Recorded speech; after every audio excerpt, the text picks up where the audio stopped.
Chers amis, bonjour, bienvenue sur la chaîne Robins Camino, la chaîne dédiée au chemin de Compostelle. Nous allons voir aujourd'hui un sujet important. Eh bien, je vais vous parler des ampoules.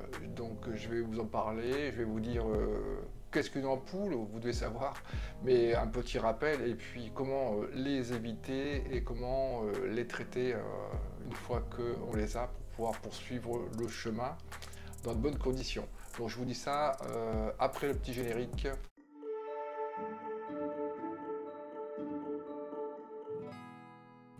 Si vous venez sur la chaîne aujourd'hui, eh bien abonnez-vous pour être informé de la sortie des nouvelles vidéos en actionnant également la petite cloche. Et puis également, si cette vidéo vous plaît, n'hésitez pas à laisser un petit pouce bleu. Une ampoule, c'est quoi? Eh bien, c'est une petite vésicule qui se forme sur la peau à un endroit d'un frottement intensif, dû soit à des chaussures trop grandes, trop petites, à l'humidité, à la chaleur, donc tout un tas de facteurs. Comment les éviter? Comment éviter les ampoules? Eh bien, ça passe par quelques principes de base, c'est-à-dire d'avoir des chaussettes épaisses, d'avoir des chaussures qui soient la bonne taille pour votre pied, et également de ces fameuses chaussettes, eh bien, je dirais moi qu'il faut les laver tous les jours, pour enlever les particules de sable qui se mettent dedans et qui sont un facteur pour moi, je pense, d'abrasion sur le dernier chemin. On a fait donc 1650 km sans avoir d'ampoule. Pourquoi? Ben évidemment, les chaussures étaient bien à la bonne taille et également, il y avait, comment dire, une recherche de netteté dans la chaussure, dans les semelles, pour ne pas avoir d'aspérité et également ne pas avoir de sable dans la chaussette. Et donc pour ça, il vous faut laver les chaussettes tous les jours, c'est mon conseil. Alors, comment les éviter? Eh bien, avec un bon chaussage, c'est-à-dire avoir des bonnes tailles de chaussures. On va marcher avec pour on dit les casser, et puis également avoir une bonne paire de chaussettes, et également, comme je vous disais, bien laver vos chaussettes tous les jours pour enlever tous les grains sable, toute la terre, toutes les aspérités qui rentrent, toutes les brindilles, tout ce qui rentre dans vos chaussures, et également surveiller tous les jours vos chaussures, enlever ce qui peut s'accumuler au niveau du talon, au niveau du pied, voilà. Donc surveillez de près vos chaussures, c'est précieux, d'avoir des chaussures dans le meilleur état possible à l'intérieur, et donc de chasser toujours le frottement, éviter les frottements. Et une des solutions pour éviter les ampoules, c'est déjà le lavage de chaussettes et également chasser l'humidité pour ça attendrit donc la peau et c'est un risque, donc du talc éventuellement. Et puis également, eh bien, quand vos chaussures sont mouillées, il faut vite les sécher avec du chaudron. Donc ce qu'on peut faire avant la marche, donc c'est bien, la veille, il faut mettre des crèmes hydratantes, notamment la crème NOC. Vous pouvez mettre la crème NOC la veille et également juste avant de partir, le matin quand vous mettez vos chaussettes, vous mettez la crème NOC et puis vous partez, vous marchez. Également, certains préconisent le tight pour prendre l'humidité et sinon, d'autres personnes marchent simplement avec des bonnes chaussettes épaisses. À faire aussi avant la marche, c'est de protéger évidemment les endroits où vous avez déjà eu des frottements. Donc vous avez eu un frottement intensif la veille, qui est un signe annonciateur, donc évidemment, de l'ampoule. Donc si vous avez ces frottements qui sont signes annonciateurs de l'ampoule, vous les protégez avec un pansement qui, bien mis, ne doit pas procurer une autre ampoule à côté ou voilà, qui doit vous protéger l'endroit échauffé. Donc ce qu'il y a à faire pendant la marche, eh bien la chose aussi fondamentale, c'est de déchausser, c'est d'enlever vos chaussures dès que possible aux pauses, dès que vous pouvez à chaque pause, tous les 2 heures ou 3 heures, pour aérer et refroidir vos pieds. C'est aussi une méthode qui permet de ne pas avoir d'échauffement et également ça vous permet de repositionner le pied dans la chaussure. Je répète toujours aussi, durant la marche, eh bien, surtout fuyez la route. Fuyez la route, c'est un des endroits où vous pouvez, notamment quand il fait chaud, c'est un des endroits où vous pouvez prendre des frottements intensifs par une répétition du geste qui est toujours le même, le geste de mouvement du pied quand vous marchez sur la route. Dans notre chemin de 1600 km et plus, nous avons suivi le chemin en permanence. Quelquefois, vous êtes obligé de marcher sur la route parce qu'il n'y a pas d'autre solution, c'est le chemin qui est dessus, il n'y a pas d'autre sentier. Mais fuyez pour plein de choses, plein de raisons que je répéterai. Eh bien, comment traiter une ampoule lorsqu'elle est apparue? Eh bien, certains vont aller sur des pansements style compil double pot, et en fait, ça peut quelquefois reculer le problème et retarder le problème qui va être que l'ampoule risque d'être plus grosse ensuite et que des difficultés également pour après marcher avec la douleur de l'ampoule. Donc il y a plusieurs écoles pour traiter les ampoules, mais en référence chez les hospitaliers et également dans la pratique. Il est utile de percer l'ampoule pour pouvoir marcher correctement et avoir un traitement de l'ampoule. En quelques jours, elle disparaît.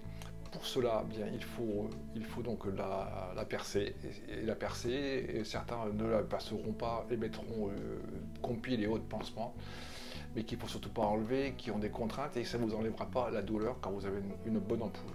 Donc, ce qui est préconisé, c'est de la percer avec tout l'entourage du moins antiseptique qu'il faut avoir, en encore bien se laver les mains, bien désinfecter tous les ustensiles, de l'aiguille, du fil, avec l'alcool et notamment la bétadine ou la solution aqueuse, genre mercurochrome. Voilà. Une ampoule de grande taille fermée, eh bien, elle va être très douloureuse et donc ce qui est préconisé, c'est de la percer donc, avec tous les moyens antiseptiques, bien sûr. Il faut se laver les mains, désinfecter tous les ustensiles, aussi bien l'aiguille qui va servir à percer ainsi que le fil que vous allez laisser dans l'ampoule.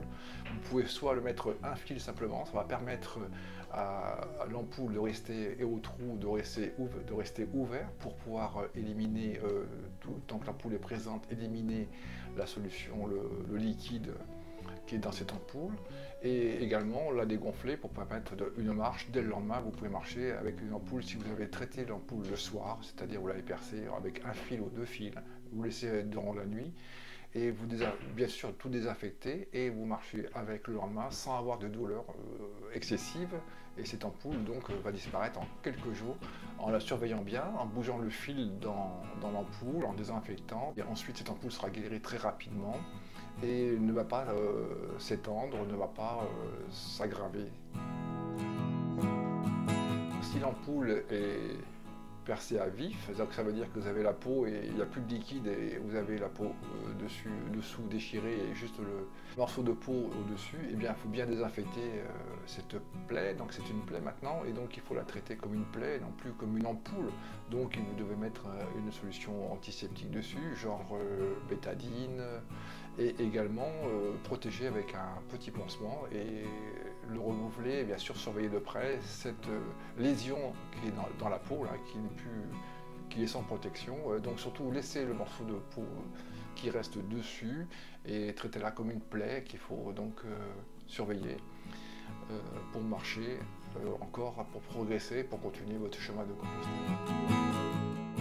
Alors évidemment, si l'ampoule s'infecte et si vous avez également des traitements médicaux et des risques comment dire, au niveau de la santé, des traitements qui font que vous allez mal cicatriser, il faut bien sûr voir un médecin si vous voyez que les choses s'aggravent. Mais normalement, si vous respectez bien les solutions antiseptiques, il n'y a pas de raison que ça s'infecte.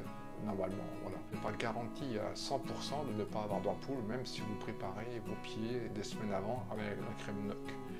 Donc ce sera donc une aspérité dans la chaussure, un endroit resserré.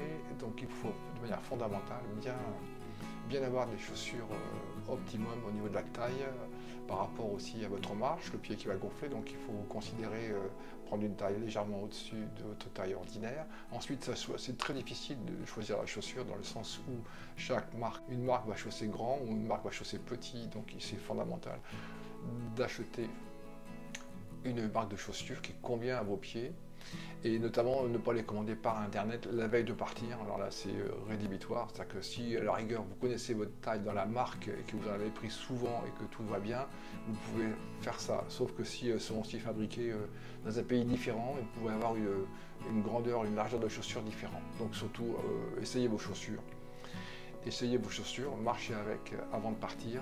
pour les habituer, pour vous habituer et habituer vos pieds à des distances au fur et à mesure avec ces nouvelles chaussures.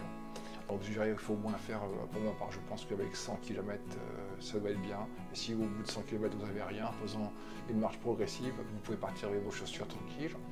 Mon sentiment, pour résumer, c'est qu'il y a, une fois que vous avez les bonnes chaussures, vous avez les bonnes chaussettes, le facteur après aggravant, c'est donc bien sûr que je le disais toujours, la route et le mouvement répétitif, même sur une piste, et s'il fait chaud. Donc empruntez bien les sentiers. Donc si vous avez aimé cette vidéo, n'hésitez pas à laisser un petit pouce bleu et je vous remercie d'avoir écouté et d'avoir regardé cette vidéo. Et je suis à l'écoute de vos commentaires bien sûr et je répondrai à chaque commentaire et n'hésitez pas à donner des suggestions ou votre expérience ou des solutions qui fonctionnent. Mais en matière d'ampoule, il n'y a rien à 100% bien sûr, parce qu'on est tous différents et chaque pied est différent. Donc ces principes énoncés vous permettront d'avoir déjà moins de crainte et de savoir vraiment ce qu'il faut faire pour pouvoir continuer à marcher sur le chemin de Compostelle et avoir le plaisir de marcher sans avoir de douleur ou de difficultés. Je vous remercie et à bientôt.